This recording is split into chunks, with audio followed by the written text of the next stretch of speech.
тук не даде. Господин Боздански, вашия коментар за днешния мач? Ние започнахме така доста добре.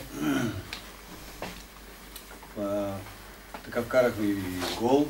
Очаквах да падне втори, трети, като гледах играта на нашия отбор и играта на противника, но за съжаление допуснахме гол в последната минута, което така обърка доста от нещата. Хубавото беше, че през второто време до първите 5 минути така белязахме два гола. И мисля, че се реши и матча. Имаше периоди, в които отбора ви губеше инициатива, особено в края на първото по време. Ако сте съгласен с мен, разбираш. Имаше, да, но имаше периоди, когато повладеехме, така че мисля, че се получи така един равностоен матч. С много голове?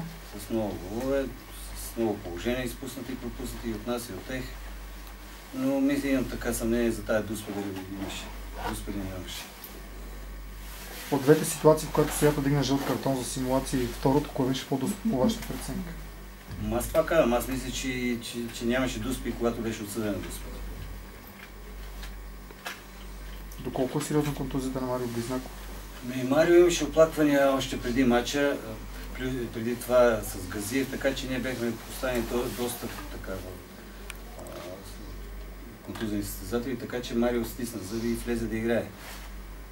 Газиев също можеше да играе, но не повече от 30 минути, така че умишлено той не влезе и в игра. Защото не е само този матч с Нефтохимик, ние имаме така още доста матчове, те първо започва да се казва.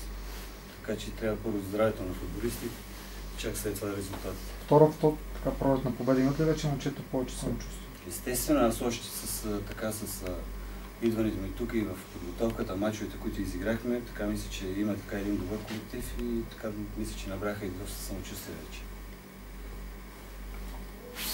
Други въпроси?